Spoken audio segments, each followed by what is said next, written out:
بسم اللہ الرحمن الرحیم۔ معزز خواتین و حضرات، سرزمین پاکستان میں بسنے والے شیعان حیدر کرار قومی قیادت کے فقدان اور قومی قیادت کی عدم توجہی اور اپنی ذمہ داریوں کو محسوس نہ کرنے والا جو عمل ہے، اس کی وجہ سے قومی وقار اور قومی مسائل میں بے حد پیچیدگیاں اور مسائل میں روز بروز اضافہ ہوتا ہوا دکھائی دے رہا ہے۔ ہم بطور محب وطن پاکستانی، کیونکہ مسلکی اعتبار سے بانی پاکستان حضرت قائد اعظم محمد علی جناح رحمۃ اللہ علیہ، جنہوں نے قیام پاکستان کے لیے جو سوچی اور جو عملی جامہ پہنایا، اپنی دانائی، تدبر اور حکمت کی وجہ سے انہوں نے حصول پاکستان کو آسان بنایا۔ آج پاکستان میں بسنے والے 26 کروڑ عوام بانی پاکستان حضرت قائد اعظم محمد علی جناح کی اس عظیم کوشش اور کاوش پر ان کے مقروض احسان ہیں، اور ہر محب وطن پاکستانی جنرل پرویز مشرف کے ویژن کے مطابق بانی پاکستان حضرت قائد اعظم محمد علی جناح کی فکر اور سوچ سے جڑا ہوا ہے۔ ہم بھی بطور محب وطن پاکستانی قائد اعظم محمد علی جناح کی فکر کے امین اور وارث ہیں۔ قیام پاکستان سے لے کے آج تک اس ملک کو بنانے میں اور اس ملک کو بچانے کے لیے ملت شیعہ خیر البریہ اثنا عشریہ پاکستان کی بے پناہ قربانیاں ہیں، جسے کوئی بھی بالغ نظر اور معاملہ فہم قوم قبیلہ انکار کرنے سے قاصر ہے۔ میں اس موقع پر بانی پاکستان قائد اعظم محمد علی جناح کی فکر کے مطابق آپ حضرات سے درخواست گزار ہوں کہ محمد علی جناح رحمۃ اللہ علیہ کی عظیم سوچ اور فکر کے مطابق ہم پاکستان میں تمام عقائد اور نظریات کے حامل افراد اور مذاہب کے لوگوں کو ایک دوسرے کے عقائد اور مذاہب کے احترام کی تبلیغ اور ترویج اور ترغیب کرتے ہیں کہ ہم سب کو چاہیے کہ ہم تمام مذاہب کے عقائد اور نظریات کا احترام کریں اور اپنے اپنے عقیدے پہ قائم رہتے ہوئے ہم زندگیاں گزاریں، کہ یہی عین اسلام ہے اور یہی آپ کی عقیدے اور اسلام اور انسانیت کی بہترین خدمت ہے۔ لیکن یہاں پر بسنے والے لوگ ایک دوسرے کے لہو سے ہاتھ تر کرنے کے لیے بے چین ہیں۔ یہاں پر عدم برداشت روز بروز بڑھتی چلی جا رہی ہے۔ یہاں پر سیاسی اختلافات ایک دوسرے کے وجود کو برداشت کرنے سے قاصر ہیں۔ یہاں پر ہمیں اسلامی اور سیاسی طرز زندگی کے محور میں گھومنے کے لیے مجبور کیا جاتا ہے، اور اپنی ذات کو صحیح اور دیگر افراد، دیگر قبائل اور دیگر لوگوں کو غلط کہہ کر خود کو صحیح کہنے کے مرض کا روز بروز اضافہ ہوتا جا رہا ہے۔ ہم اس موقع پر یہ سمجھتے ہیں کہ ان دنوں وطن عزیز پاکستان کے اندر مذہب کے نام پہ جو خلفشار ہے، عقیدے کے نام پہ جو دوریاں ہیں اور بگاڑ ہے، یہ کسی طور کسی بھی قوم اور قبیلے کے لیے درست نہیں ہے۔ میں محراب اور منبر کے درمیان پائے جانے والے فاصلے، بلکہ بڑھتے ہوئے فاصلوں کو قومی وقار کی تنزلی کی علامت سمجھتا ہوں۔ میں صاحبان محراب اور صاحبان منبر طرفین نے ہی متعدد مقامات پر بے پناہ غلطیاں اور کوتاہیاں انجام دی ہیں، جس کی وجہ سے قومی وقار میں تنزلی اور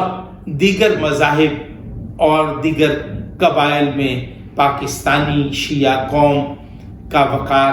مجروح ہوا ہے۔ ہم محمد اور آل محمد کی فکر سے جڑے ہوئے لوگ ہیں، ہم آل محمد کی فکر کے مبلغ ہیں، ہم کربلا سے جڑے ہوئے ہیں۔ شیعان علی کی تاریخ غدیر سے کربلا تک کا جو سفر ہے، یہی شیعت کا اصل عقیدہ ہے، اور شیعت کا اصل چہرہ بھی یہ ہے کہ شیعان علی غدیر اور کربلا کو کبھی فراموش نہیں کرتے۔ آج ضرورت اس امر کی ہے کہ ہم غدیر اور کربلا کو عام کرنے کی کوشش کریں، ہم غدیر اور کربلا سے متصل رہیں، ہم غدیر اور کربلا کو ایک دوسرے کے قریب کر کے ہم اقوام عالم میں یہ پیغام عام کریں کہ شیعان علی ایک باوقار، ایک منظم اور ایک مہذب قوم ہے۔ لیکن بدقسمتی سے شیعان علی کے اندر گروہی تفریق نے قوم کو تقسیم کر کے مذہب اور عقیدے کی بنیاد پر جو کاری ضرب لگائی ہے، اس کی مثال پیش کرنا محال ہے۔ پیشہ ور لوگ کمرشلائزیشن، صاحبان منبر نے ذکر حسین کو پیشہ ورانہ انداز سے انجام دینے کی کوشش کی ہے۔ عزاداری کی روحانیت ختم ہو رہی ہے۔ ہمیں چاہیے کہ ہم آئندہ دنوں وسیع تر قومی مفاد کی خاطر اور مکتب تشیع کے وقار میں اضافے کے لیے ہم قومی اتحاد اور قومی وحدت کی ضرورت کو محسوس کریں۔ آج 13 رجب المرجب کا دن ہے، اور ہمیں یہ عہد کرنا ہے کہ مولا کائنات علی ابن ابی طالب کے ظہور کے موقع پر فکر علی اور فکر حسین سے متصل ہو کر دیگر مذاہب اور مسالک کے لوگوں کو یہ پیغام دیں کہ جب مولا کائنات علی ابن ابی طالب نے کہا